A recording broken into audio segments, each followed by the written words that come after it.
네, 보신 것처럼 질병관리본부가 서울 논구 모내 여성병원을 거쳐간 영아들 대상으로 역학조사를 벌인 결과 지금까지 모두 41명이 잠복 결핵균에 감염된 것으로 밝혀졌습니다.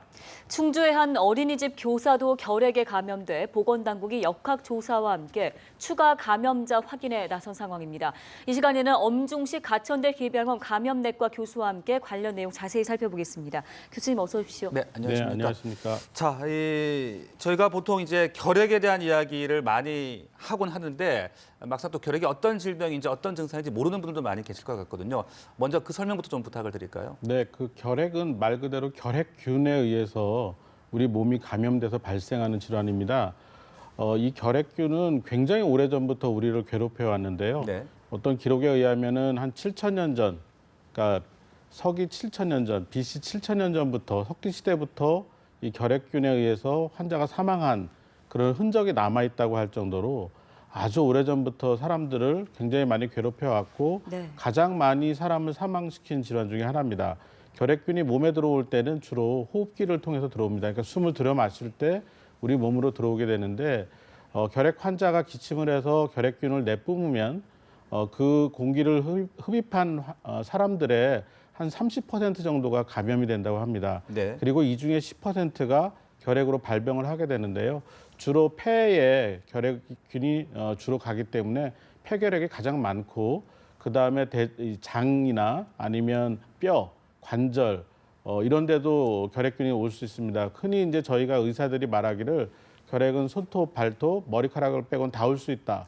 네. 이런 식으로 얘기를 할 정도로 굉장히 다양한 장기의 병을 일으키는 것으로 알려져 있습니다. 네. 네. 어떤 증상들이 보통 나타납니까? 예, 가장 흔한 거는 폐결핵이기 때문에 호흡기 증상이 가장 먼저 나타납니다. 그러니까 기침, 가래 네. 이게 가장 많이 나타나는 증상이고 초기에 열이 많이 날 수도 있습니다. 그리고 이런 기침과 가래가 상당히 오래 갑니다. 2주 이상. 감기는 보통 1, 2주 만에 끝나지만 오래 가는 기침이 있고 네. 가래의 경우도 증상이 진행을 하면 병이 네. 진행하면 피가 섞인 그런 가래 같은 것들이 나올 수 있는데 이런 게 결핵의 주요한 증상이 되겠습니다. 네. 네. 지금 얘기해 주신 것처럼 결핵 증상에는 기침, 가래, 발열이 있는데 감기 같은 경우는 이제 1주 정도 증상이 가지만 결핵은 2주 정도 간다고 하셨잖아요. 근데 증상이 이제 환자 입장에서는 감기랑 비슷하다 보니까 감기로 생각하다 보면 이거 치료 시기 놓치게 되지도 않을까 생각 들거든요. 네. 이게 환자가 스스로 좀 구분할 수 있는 방법이 있습니까? 네, 그 감기는 그 말 그대로 바이러스에 의한 감염이기 때문에 보통 증상의 정점, 예. 가장 심한 증상이 나타나는 게 이틀에서 3일째입니다. 그러니까 네. 만 72시간이 지나면 자연스럽게 증상이 천천히 좋아지기 시작하고 일주일이 지나면 증상이 아주 경미하게 남아 있거나 없어지게 됩니다. 그런데 결핵의 경우에는 그렇지가 않죠. 증상이 점점 나빠지거나 이런 기침이나 가래가 지속적으로 비슷한 정도로 오랫동안 지속이 됩니다. 이게 큰 차이점이기 때문에 네. 이런 72시간 내에 증상이 좋아지지 않거나 일주일이 넘어가는 그런 기침이 증상 호전 없이 지속이 되면 빨리 감염 진단을 받는 게 필요합니다. 네. 그러니까 그 기침을 한 그 초기에는 뭐 특별하게 구분해낼 수 있는 알아낼 수 있는 방법은 거의 없다라고 봐야 되는 겁니까? 네, 초기 증상, 그러니까 3, 4일 이내의 증상으로는 확실히 감별하기가 어렵습니다. 네. 네, 그럼 그렇군요. 환자 스스로도 어려운데 병원에 혹시 하루 이틀 사이에 방문했을 때도 좀 구분하기가 어렵습니까?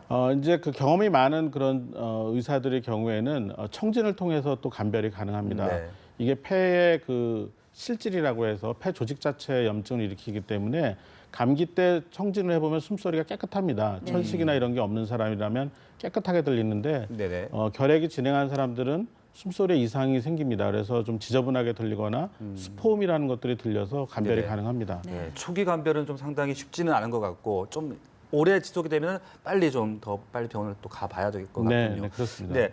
그리고 우리가 보통 결핵이라고 하면 좀 쉽게 말해서 좀 못 사는 나라에서 많이 걸리는 거 아니냐, 뭐 후진국형 병이다 이렇게 생각을 하는데, 근데 막상 우리나라가 OECD 국가 가운데 발생률과 사망률이 1위에 5명을 갖고 있더라고요. 네. 이거 어떻게 해야 되는 겁니까? 예, 좀 안타까운 네. 얘기지만 그게 사실입니다. 실제로 OECD 국가의 평균적인 결핵 발병률을 보면 10만 명당 17.7명 정도가 발생을 하고 있고 그중에 2.1명 정도가 사망한다고 되어 있습니다. 그런데 우리나라는 10만 명당 87명이 발생을 하고 있고 네. 사망도 한 10명 정도에서 발생을 하기 때문에 적게 봐도 한 대여섯 배 이상 굉장히 높은 그런 상황인데요. 네네. 이게 이제 두 가지 문제가 있습니다. 하나는 결핵에 걸려서 특히 폐결핵에 걸려서 활동성 폐결핵인 환자들을 처음에 진단하고 격리해서 치료하는 과정이 아직까지 좀 불충분한 점이 있고요. 네. 두 번째는 이런 활동성 결핵에 노출된 환자들, 그러니까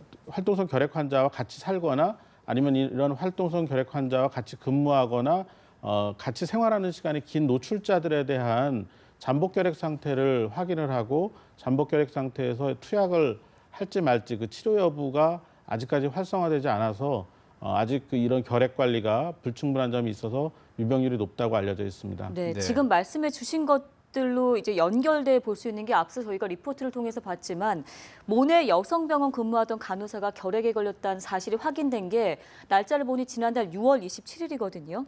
지금까지 감염된 신생아와 영아 수가 41명. 이렇게 보면은 확산 속도 그리고 추가 감염자 나올 가능성은 어느 정도로 계산이 가능할까요? 그 간호사분이 결핵이 어느 정도 진행되어 있는 상태에서 발견되었느냐도 중요하고 예. 그리고 이 간호사분이 그 병원에서의 역할 그리고 신생아들하고 어느 정도 접촉 강도가 있었느냐가 굉장히 중요한데요. 그거에 따라 좀 달라질 수가 있겠지만 실제로 이제 직접적인 노출이 있었던 영아들 같은 경우에는 일단 감염 가능성이 있다고 보고 감별 진단을 지금 해야 되는 상황이라서 추가적으로 더 발견될 수도 있습니다. 네. 자, 그리고 또 저희가 얘기를 나누는 중에 이제 잠복 결핵 이야기가 나오고 있는데 잠복 결핵과 뭐 일반 결핵은 또 어떻게 좀 차이가 있는 겁니까?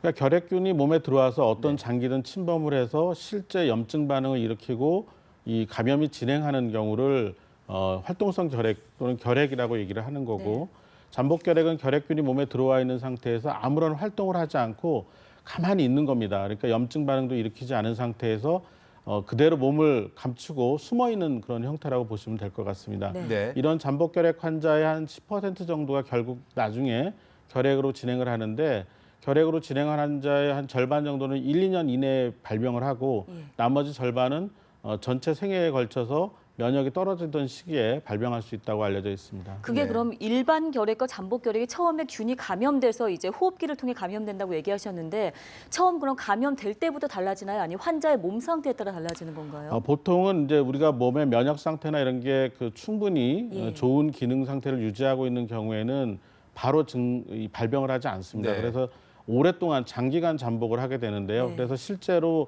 잠복 결핵 상태에서 평생토록 발병하지 않는 경우도 상당히 많습니다. 아, 예. 그런데 이제 누가 발병하고 누가 발병하지 않을지는 알 수가 없고 나이가 들면서 면역력이 자연스럽게 떨어지거나 아니면 어떤 이유에서건 면역 저하 질환이 발생하거나 면역 억제제를 먹어야 되는 상황이 되면 결핵 발병이 가능하기 때문에 잠복 결핵인 경우에는 가능한 치료를 받는 것이 바람직합니다. 네. 지금 저희가 앞서 본 보도는 이제 신생아와 영아들 관련 소식이다 보니까 어린 아이들일수록 아무래도 면역력이 떨어지지 않습니까? 이렇게 되다 보면 앞으로의 경과도 예의주시해야 할 것 같다는 생각이 드는데요. 교수님, 생후 1년 미만이면 결핵균에 노출될 경우에 이게 중증 결핵으로 진행될 확률이 성인보다 훨씬 높다는데 어느 정도로 심각한 건가요? 정량적으로 뭐 몇 퍼센트가 더 높다 이렇게 이야기할 수는 없지만 예. 이제 어린 아이, 특히 이제 1세 미만의 영아에서 결핵이 발생하는 경우에는 결핵에 의한 뇌수막염 그리고 속립성 결핵이라고 해서 아주 중증의 네. 폐결핵이 잘 오는 것으로 알려져 있습니다. 그렇기 때문에 치료가 좀 쉽지가 않고 후유증이 네. 많이 남을 수가 있습니다. 그래서 실제로 이제 아이들이 태어나면 바로 한 달 이내에 BCG라는 걸 우리나라에서 마치고 있는데 네. 이 BCG가 그런 중증 감염을 예방을 하고 한 10년 정도 효과를 갖고 있는 걸로 알려져 있습니다. 그래서 앞으로 이 영아 노출 상황에 대해서도 BCG 접종 여부가 상당히 관건이 될 것 같습니다. 네, 말씀하신 대로 이제 어린 아이들이다 보니까 치료가 더 어렵지는 않을까, 또 후유증이 많지 않을까 좀 걱정이 되거든요. 어떤 치료 네, 볼수 있습니까? 결핵에 걸리게 되면 네. 결국 그 결핵을 죽이는 효과가 있는 항결핵제라는 걸 먹이게 돼 있는데 이 항결핵제는 4가지 종류의 약을 보통 한꺼번에 먹이기 시작해서 상황에 따라서 이제 3가지 종류나 2가지 종류로 이제 줄여서 장기간 먹게 됩니다. 표준 치료 기간이 6개월 정도인데 감염된 부위에 따라서 1년 이상 먹게 되기도 하고 또 뭐 여러 가지 결핵제에 대한 부작용이 이제 생기게 되는 경우에는 네. 결핵약을 또 바꿔야 되는 문제 이런 것들이 있습니다. 그래서 상당히 장기간 오랫동안 약을 먹여야 되는 부담 때문에 특히 영유아에서 결핵이 걸리면 치료가 상당히 어려워집니다. 아하, 네. 네. 그럼 치료를 받아서 완치가 된다면 후유증은 또 따로 없는 건가요? 보통 이제 그 내성결핵이 아닌 경우, 그리고 이제 결핵 감염 부위가 이제 그 뇌수막염 같은 중증의 심부 감염이 아닌 경우에는 네. 대부분 합병증 없이 잘 치료가 됩니다. 그렇지만 일부에서는 그 이런 신경계에 그 합병증을 갖고 있거나 아니면 골관절 쪽에 이런 후유증을 남기게 되는 경우도 있기 때문에 네. 초기에 빨리 발견해서 치료를 적절하게 하는 게 굉장히 중요합니다. 네. 교수님께서 앞서 우리나라가 OECD 국가 중에 결핵 발생률 1위 또 사망률 1위라고 짚어주신 그 원인들과 또 관련 있는 이번 문제가 충주 어린이집 교사도 결핵 확진 판정을 받았는데 방역 당국이 이제 이 사실을 학부모들에게 알리지 않고 이틀 동안 쉬쉬했다고 하더라고요. 이 기사 혹시 보시고 어떤 생각 드셨습니까? 예, 그 이틀이라는 시간이 이제 어떤 의미가 있는 시간인지는 조금 확인을 해봐야 되겠습니다만, 실제로 이게 이제 결핵이나 이런 감염병이 발생했을 때는 충분히 역학적인 정보를 어느 정도 얻고 나서 이 정보를 공개를 하는 게 꼭 나쁜 것은 아닙니다. 그렇지만 저번에 재작년에 저희가 메르스에서 겪었던 것처럼 이런 전염병과 감염병과 관련된 질병 정보는 가능한 신속하게 국민들에게 알리고 또 노출자한테 알려서 적절한 그런 그 검사와 그리고 치료를 받도록 하는 게 중요합니다. 네. 그래서 이틀이라는 간격이 뭐 짧으면 짧고 길면 길 수 있지만 의도적으로 저는 늦췄다고 보지는 않지만 네. 어쨌든 정보 공개를 신속하게 해야 되는 것이 원칙이다. 뭐 이런 말씀을 드릴 수 있겠습니다. 네. 네. 사실 그 병원, 어린이집이라고 하면은 그 일하는 사람들의 위생, 건강 관리 더욱 중요할 것 같은데 오히려 지금 이런 곳에서 지금 결핵이 좀 문제가 되고 있지 않습니까? 이런 네. 집단 시설에서 뭐 결핵 검진 의무화를 한다라든지 어떤 좀 대책이 나올 수 있을까요? 네, 이미 사실 이제 우리나라에서 결핵 관리 지침이 네. 정부에서 질병관리본부 주도로 만들어지면서 네. 실제로 의료기관에 종사하는 분들은 1군에서 4군까지 그 노출됐을 정도를 분류해서 모두 검사를 단계적으로 받고 있고요. 네. 그리고 영유아 또 어린이들을 집단으로 이렇게 수용을 해서 이렇게 그 봐주는 그런 육아시설 이런 데에 근무하는 분들은 반드시 그 잠복결핵 여부를 확인을 하도록 지금 되어 있습니다. 그래서 순차적으로 검사를 계속 진행을 하고 있습니다. 네. 그런데 문제는 사실 이런 이 집단으로 생활을 하는 그런 시설이 어린이 시설이나 의료기관만 있는 것은 아니고 뭐 초중고등학교부터 시작해서 여러 가지 그런 시설들이 있기 때문에 앞으로 이런 현재 집중적으로 선별 검사를 하는 그런 대상이 아닌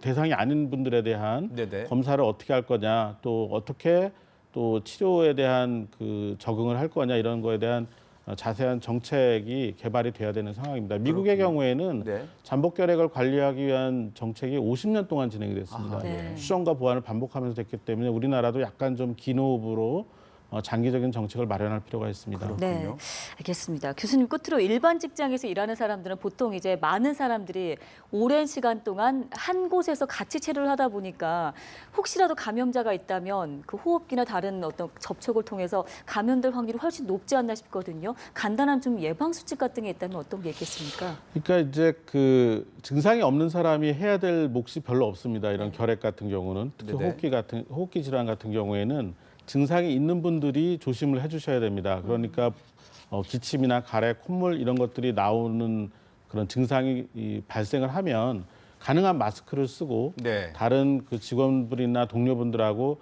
일정한 거리, 그러니까 적어도 우리가 3피트라고 얘기를 하는데 1m 정도의 거리를 이렇게 유지할 수 있으면 제일 좋고요. 그래서 이런 호흡기 분비물들이 주변으로 튀지 않도록 하는 배려가 필요하고 네. 또 이런 기침이나 콧물, 가래 이런 것들이 연속성으로 나오지 않더라도 우리가 네. 우연하게 기침을 한다든지 재채기를 할 때는 반드시 이런 팔꿈치나 이런 걸로 가리거나 또는 손수건 같은 걸 가려서 이 공중으로 이런 비말이나 이런 분비물들이 튀지 않도록 하는 기침 예절을 지키는 게 무엇보다도 중요하다고 봅니다. 네. 결핵에 좀 더 많은 관심을 갖고 좀 우리가 사회가 대비를 잘 해 나가야 될 것 같습니다. 교수님 오늘 말씀 고맙습니다. 네, 고맙습니다. 감사합니다.